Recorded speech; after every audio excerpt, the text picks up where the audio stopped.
Shalom, shalom, peuple de Dieu. Que le nom de Jésus soit béni. J'espère que vous allez bien. Papa Yahweh, je veux te confier ce temps. Je veux prier que ce message-là puisse impacter une vie au nom puissant de Jésus. Amen. Que le nom de Jésus soit béni. Je veux vraiment rendre grâce à Dieu pour ta vie, grâce à Dieu pour ta famille. Je veux rendre grâce à Dieu pour ton travail. Je veux rendre grâce à Dieu pour tes projets. Je veux bénir vraiment le nom de ta vie, le nom de Dieu pour ta propre vie, pour ta propre vie. Et je bénis aussi le nom de Dieu pour tous ceux-là qui nous ont rejoints en tant qu'abonnés sur la chaîne YouTube de ODS. Amen. Bien-aimés frères et sœurs en Christ, ce qu'il faut comprendre, c'est que pour avancer avec Dieu, pour grandir avec Dieu, il faut que le géant en nous se réveille. Il nous faut cette volonté de vivre pour Dieu. Il nous faut créer cette atmosphère agréable, propice, pour que Dieu puisse se glorifier. Et ma prière pour toi, c'est que cette atmosphère soit créée dans ta vie au nom de Jésus. C'est que Dieu te donne les moyens de créer cette atmosphère de gloire-là afin que Jésus puisse se glorifier. Je veux te dire, frère, je veux te dire, sœur, que Dieu t'a créé pour un but. Et si tu le laisses faire, si tu laisses Dieu faire ce qu'il a prévu pour toi, il fera tout pour que le but pour lequel il t'a créé soit atteint. Amen. Pour cela, Dieu va t'aider. Dieu va t'aider à grandir. Mais la réalité, c'est que ce n'est même pas toi que Dieu va aider à grandir. Dieu va créer des dispositions en toi pour que lui, il puisse grandir en toi. En fait, ce qu'il faut comprendre, c'est que pour que le géant en nous se réveille, pour que le géant en nous se réveille, soit capable de terrasser toutes les situations que nous traversons dans notre vie, il faut que nous laissions grandir Jésus en nous. Il faut que Dieu puisse grandir en nous. Amen. Quand on lit Jean 3, le verset 30, Jean-Baptiste disait ceci: il faut qu'il croisse et que moi je diminue. Parce que Jean-Baptiste se rend compte que si c'est lui qui grandit, Dieu ne pourra pas grandir en lui. Mais pour que lui, Jean-Baptiste, il grandisse, il faut que Dieu grandisse en lui. Et si Dieu grandit en lui, c'est le géant en lui qui est en train de grandir. Et pour qu'il puisse atteindre l'objectif que Dieu lui a fixé, il faut que Jésus lui-même grandisse en lui. Amen. Le géant en toi, frère, c'est Christ. Et tant que tu ne lui donnes pas de créer en toi cette atmosphère-là, il ne peut pas grandir en toi. Amen. C'est pour cela qu'il veut créer cette atmosphère dans laquelle il va grandir et il va agir. Il veut créer une atmosphère qui va te faire sortir de ta zone de confort, qui va venir te bousculer un peu, qui va bousculer ta manière de penser, qui va bousculer tes principes, qui va parfois même remettre en cause l'éducation que tu as reçue. Parce que parfois, l'éducation que nous avons reçue, surtout pour nous autres Africains, là, est tellement teintée par notre culture et ça fait que ça bloque la main de Dieu. La culture peut bloquer parfois la main de Dieu. Et Dieu va venir bousculer tout cela. Et pendant qu'il va bousculer tout cela, là, beaucoup de choses vont être dites. Ah, il veut dire quoi? Qu'il réunit ses traditions. Ah, il est maintenant devenu blanc. Non, c'est Dieu qui veut bousculer ces choses parce que tu es tellement ancré dans ta tradition que la main de Dieu n'arrive pas à agir dans ta vie. Il va venir créer cette atmosphère qui va bousculer ces choses-là, bousculer ta manière de penser pour que lui, Dieu, il puisse agir dans ta vie. Amen. Je veux rappeler à quelqu'un que tes propres principes, par tes propres principes, tu ne peux pas atteindre le but de Dieu. Tu ne peux pas atteindre ce que Dieu a fixé de faire dans ta vie. Certains ont essayé, ils ont eu des problèmes. Amen. Cette atmosphère est une sorte d'environnement spirituel qui va permettre à Dieu d'agir. Et seul Dieu a le secret selon ce qu'il veut faire dans ta vie. Amen. C'est un environnement qui va favoriser le miracle de Dieu dans ta vie. C'est un environnement qui ne peut être créé sans épreuve, sans difficulté. Amen. Parce que cet environnement va être créé au travers des difficultés que Dieu va permettre dans ta vie pour que tu puisses t'accrocher à lui et à lui seul. Si Dieu fait venir ces choses dans ta vie, là, c'est pour que tu sois aidé. C'est parce que Dieu veut t'aider, Dieu veut m'aider, Dieu veut nous aider à le laisser croître en nous et à vivre pour lui et avec lui. Amen. Pour que le miracle soit possible pour Lazare, par exemple, il fallait qu'il soit en stade avancé dans sa mort. Et cette situation-là, où tout le monde savait que personne d'autre ne peut rien faire si ce n'est Jésus. C'est pour cela que quand Jésus est arrivé, on lui a dit que si tu avais été là, il ne serait pas mort. Tu vois, vous voyez? Donc, ça veut dire que parfois, dans notre situation, Dieu laisse les choses pourrir. Dieu laisse les choses mourir même pourrir, pour qu'on se rende compte que dans cette situation-là, ce n'est pas l'homme de Dieu qu'il faut appeler. Ce n'est pas le marabout qu'il faut appeler. Ce n'est pas nos principes. Il faut aller soi-même face à Dieu parce que c'est lui seul qui peut faire un miracle. Amen. Beaucoup de personnes cherchent des choses de Dieu, mais n'ont pas compris que pour que ces choses de Dieu-là puissent se passer dans leur vie, il faut qu'ils ils aient cette intimité avec Dieu qui va créer une atmosphère favorable pour que Dieu puisse agir. Ta situation traîne parce que tu n'es pas encore prêt ou tu n'es pas encore prête à donner gloire à Dieu. L'atmosphère favorable n'est pas encore créée parce que dans une atmosphère favorable, la gloire revient à Dieu et à Dieu seul. Les choses qui nous arrivent doivent nous pousser à voir déjà ce que Dieu est capable de faire. Si dans ta situation, quand tu te projettes, tu ne vois pas la main de Dieu, c'est que tu vas rester longtemps dans ta situation. Mais si dans ta situation, quand tu te projettes, tu vois la main de Dieu, c'est que certainement Dieu est en train de créer en toi une foi qui va permettre de régler cette situation. Dans la mort de Lazare, par exemple, quand Jésus priait, on pouvait voir que Jésus voyait déjà la résurrection. Il voyait déjà le miracle de Dieu alors que les autres étaient encore en train de pleurer. Quand ta situation est difficile, qu'est-ce que tu fais? Est-ce que tu passes ton temps à pleurer ou bien quand tu pries, tu vois déjà le miracle de Dieu qui est en train de se faire?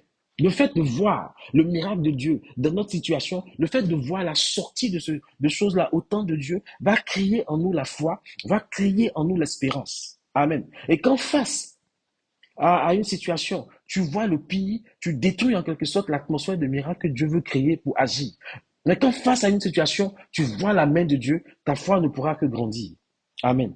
Quand on prend le cas de Élisée et le fils de la Sunamite, il n'a pas regardé la mort de ce fils-là comme un problème. On voit cela en 2 Rois 4. Mais il a vu la mort de ce fils de la Sunamite comme un moyen de voir la gloire de Dieu éclater. Et de la manière dont tu regardes ta situation, de la manière dont tu parles de ta situation, dépendra la manifestation de la gloire de Dieu. Cette mort-là a créé une atmosphère favorable pour que Dieu se manifeste. La mort de ce fils la mère, pardon, de ce fils voyait la résurrection du fils. Elle ne s'apitoyait pas sur son sort. Elle savait que Dieu allait agir. Elle partait avec confiance. Elle partait avec assurance. Quand tu viens devant Dieu par rapport aux situations que tu vis, viens avec confiance, viens avec assurance. Vois la main de Dieu agir. Parce qu'il agira. Ça ne sera pas selon ton temps, ça ne sera pas selon le temps des hommes, mais il agira. Et toi, tu dois garder la foi pour créer cet environnement favorable, pour créer cette atmosphère dans laquelle Dieu va travailler, il faut certaines conditions. L'une des premières conditions, c'est bien garder son cœur. En 1 Samuel 16, versets 5 à 13, Samuel regarde au cœur et non aux apparences pour oindre David comme roi. L'état de notre cœur va favoriser le miracle de Dieu dans notre vie ou éloigner le miracle de Dieu. C'est pour cela qu'il est dit en Proverbe 4, verset 23, de garder notre cœur plus que toute autre chose. Un cœur pur regarde à Dieu, quelles que soient les circonstances de la vie, car il sait que Dieu agira toujours en sa faveur. Il faut essayer, frères et sœurs, de regarder un peu ce qui remplit nos cœurs. Quelles sont nos envies? Quelles sont nos ambitions? Tout cela va déterminer l'atmosphère qui nous entoure, soit favorable, soit défavorable à la gloire de Dieu. Deuxième chose, pour l'une des conditions, la deuxième condition, il faut être déterminé. Amen. Chrétiens, soyons déterminés. Quand on lit 1 Samuel 17, on comprend que David était déterminé, car il savait que cette situation allait réveiller le géant de la foi en lui et déclencher l'atmosphère qui va intervenir, qui va faire intervenir Dieu en sa faveur et en faveur du peuple juif. La foi nous rend déterminés.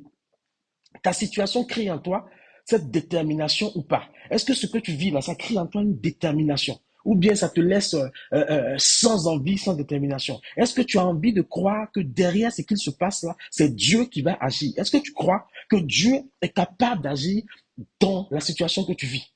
En Matthieu 15, la femme dont la fille était tourmentée par des démons ne redoutait pas l'opposition des disciples. Elle ne redoutait pas la foule.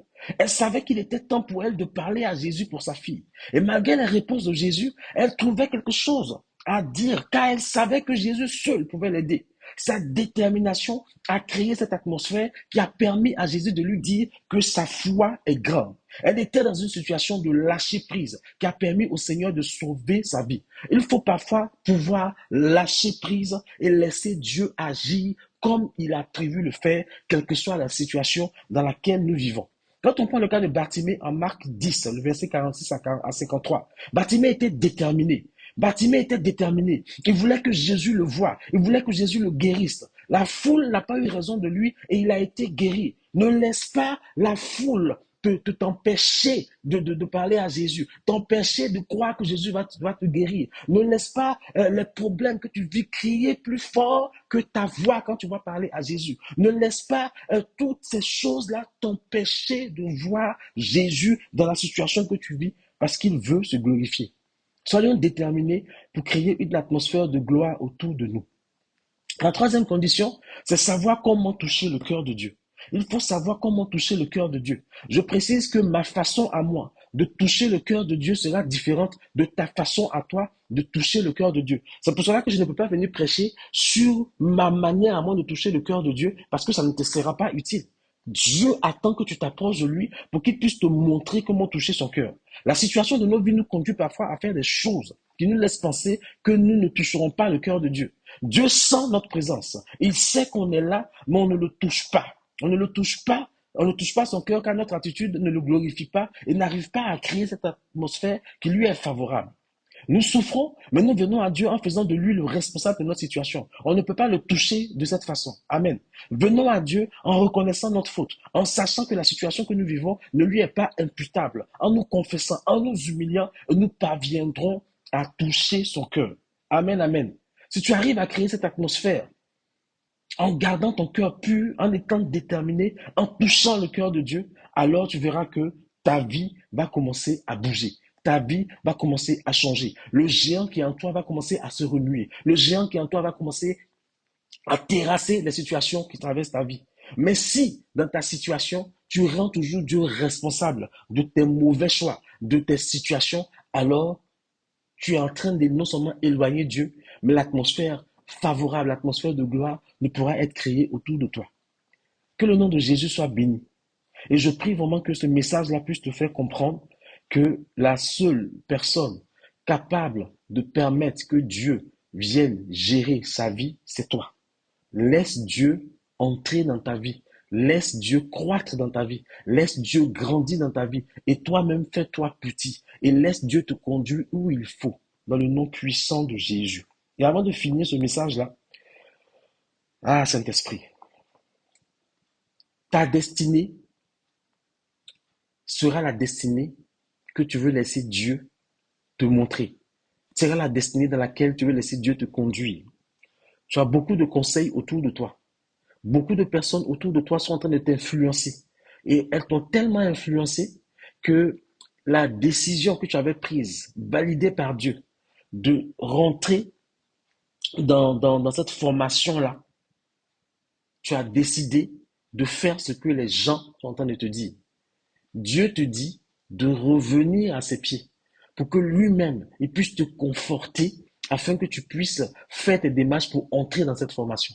Parce que le choix que tu es en train de faire, de laisser tomber la formation, parce que ça ne remplit pas le standing de tes parents, de tous ceux qui t'entourent, c'est un choix que lui, Dieu, il ne valide pas. Et tu sais que le choix que tu as fait, c'est Dieu même qui t'a inspiré ce choix-là. Mais pour les gens autour de toi, c'est pas le bon choix. Tu serais trop intelligent pour faire ça. Mais Dieu sait ce qu'il veut faire avec toi. Il sait où il veut te mener. Laisse Dieu te conduire, laisse Dieu te mener. Et dans le cas que tu traverses, c'est de ta vie qu'il s'agit. C'est pas de la vie de tes parents, c'est pas de la vie de tes frères et sœurs, c'est de ta vie. Donc laisse Dieu faire de ta vie ce qu'il a prévu. Les autres seront là pour rendre témoignage au moment venu. Que le nom de Jésus soit béni et on se retrouve une autre fois pour une autre exhortation. Shalom, shalom.